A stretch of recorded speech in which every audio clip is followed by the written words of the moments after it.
Hi teachers, in this unit we will be talking about subtracting whole numbers. I want us to focus on these 4 techniques. We will be using objects and pictorial models to solve word problems. So in that case, we are not just using the basic fact strategies in 1.3D. We will also be applying that in word problems. So we definitely want kids to know their basic facts, but in first grade, that's not the limit of what students have to be able to do. We need students to solve word problems. So in this unit, we're focusing on 2 types of subtraction problems, both separating and comparing sets. That's a change from kindergarten. Kindergarten students do not compare sets. They only separate when it comes to subtraction. So in addition to that, we need to know that for our basic fact strategies, we are working within 20. For solving word problems, we are working within 20.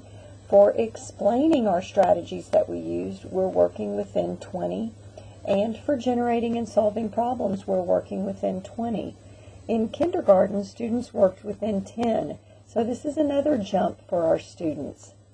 Now, I need us to focus on one part of this first TEK 1.3D that we tend to shy away from. Unknown as any one of the terms in the problem. That means I can't always give students result unknown. That's the type of problem that we like to give students. That's the ones they're most comfortable with. Terry had 10 cookies and ate 8 of them. How many does Terry have left? That is a result unknown. I'm given a total, I'm taking part of it away, and I want the result. I have to also give students change unknown and start unknown. For change unknown, that same problem may sound like Terry had 10 cookies and she ate some. Terry has 2 cookies left. How many cookies did Terry eat? We know the start and we know the result. We're missing the change. That's a change unknown problem.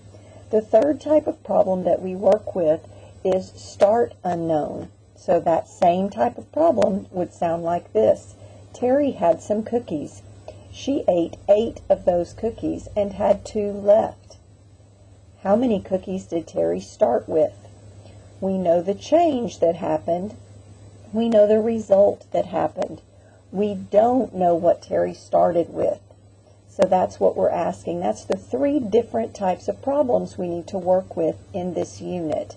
Now notice in several cases we are told that we work with pictorial models. So that means we need to be practicing with pictorial models and with objects. We cannot just expect students to solve what I like to refer to as naked numbers, where we just give them a page of problems and say, solve these 20 problems, and they all just look like 12 minus 6, 6 minus 3, 18 minus 5, 13 minus 4, 20 minus 9. Those are naked numbers. We are told that we are solving these with objects, with pictures. We're explaining with spoken words. We need to be writing number sentences, and we're solving word problems. So this unit is not just about computation. It is about application. And then we also have to remember that 1.3F is a readiness standard and a non-negotiable. That's where students are generating and solving problems when they're given a number sentence. So I might say to the students, please use the problem 10 minus 4 to write a word problem and then solve your word problem. So that's something we're going to be doing throughout this unit as well. So if you notice through our progression, we will start with composing 10 with 2 add-ins, or in this case where we're subtracting, where we only use, for example, how to decompose leading to a 10. So we're also going to make sure that throughout the whole unit, we are working on word problems. Throughout the whole unit, we're explaining our strategies. Throughout the whole unit, we are taking a problem-solving approach to these TEKs. So we want to make sure that everything that we're doing is rooted in these 3 things. whether we're talking about comparing, whether we're generating problems, whether we're practicing our facts, or whether we are just separating and having those types of word problems. So let's look at what that might look like with objects. So I'm going to move this out of our way. And I would like to recommend that this unit be done with linking cubes.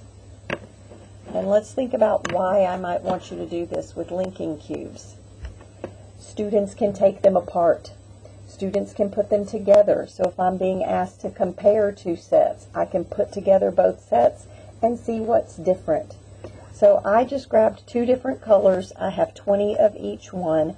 I'm going to start with the white one. If I was going to model a subtraction where I'm separating two sets, or separating some from a total that I have. So let's say I have 15. So here's a 10. I'm going to turn it this way so you can see all of them. And a 5 put together. So here's my 15. And I'm told Terry has 15 cookies, and Terry ate 7 of them. How many does Terry have left?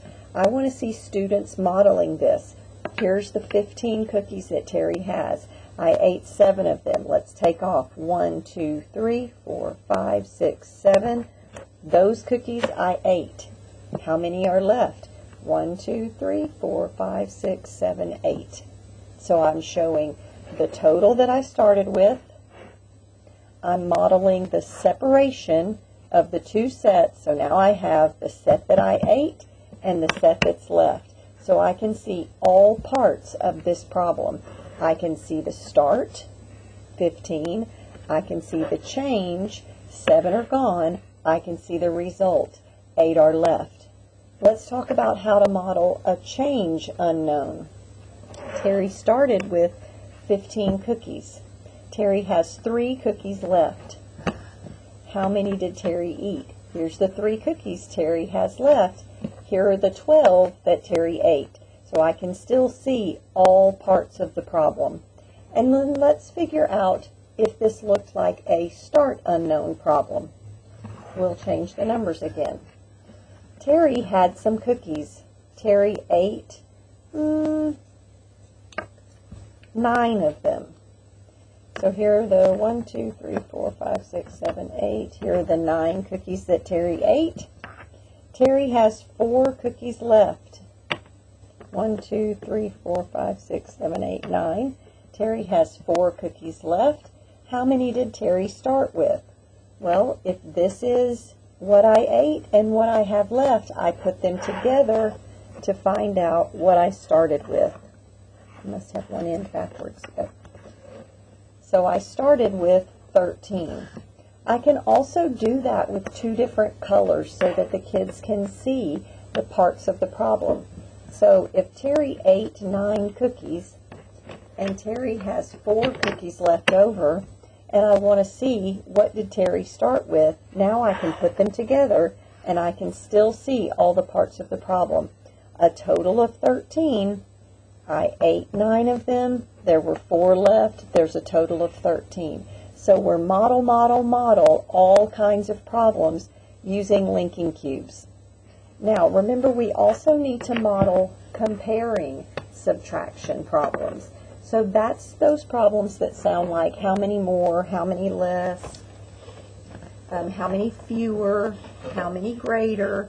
So we're going to use all that good academic vocabulary when we're doing these types of problems. So let's talk about what that might look like. Now, I'm going to recommend that when you introduce comparing sets, you don't start with 20s. We start with things that students can easily compare and build. So maybe we start with, let's work within 10, and then let's build to work within 15, and then let's build to the top of the teak, which is within 20. So let's say, for breakfast, Terry had 6 slices of apple. 1, 2, 3, 4, 5, 6. And at lunch, Terry had 8 slices of apple. How many more slices of apple did Terry have at lunch than at breakfast? I can line these up together, and I want to talk to students about the difference is how many more I had. if these were slices of apple, I could say, this is the same, this is the same, this is the same, this is the same, the same, the same. Here's the difference. Here's how many more I had at lunch than I had at breakfast. This leads perfect to drawing a strip diagram of this type of problem. Remember, we want to connect our strip diagrams and number bonds from addition to our subtraction unit. So if I think about what that could look like, I would be able to say, oh, I have to write sideways because this document camera is crazy, just so you know. If I'm comparing, my strip diagram is not a part whole model. My strip diagram is a comparison model. So I would be writing two strip diagrams that compare the two sets. So this could be the 8 apples. Remember, I told you I'm having to write sideways, so don't judge. And here are the 6 apples. I could ask students, at which meal did I eat more apples? And then I want them to label. Remember, this was lunch. And this was breakfast in the little problem that I gave you. So I want them to label. This one is more. This one is less. We can tie in those comparison standards that we worked with earlier this year. Greater than, less than. Remember that. So it's a great way to tie that back in. So here's what I want to know. How much more did Terry eat at lunch than at breakfast? This part right here is the difference. That's the part we're looking for. So now I could say, oh, okay, I can figure that out. The difference is, if I turn it to match the same way I drew the picture, the difference is these 2 cubes right here. I didn't have those 2 at breakfast. I had them at lunch. So we can see comparing problems and a strip diagram that goes along with that. We don't need a number bond for this type of problem because we aren't binding 2 numbers together. We are comparing. So a number bond we would use with our separating types of subtraction problems, just like we did with addition. But with comparing, we don't need a number bond. We need a strip diagram. Okay, I hope that helps with your subtraction unit. Remember that there are lots and lots of resources on the shared drive. Remember that you can look there in the Google Drive as well. I do have some activities for the Generate and Solve TEK that we all tend to struggle to find good things to use for that. So I've made a flip chart that has some activities there for you to use as well. And of course, as always, let me know if I can help.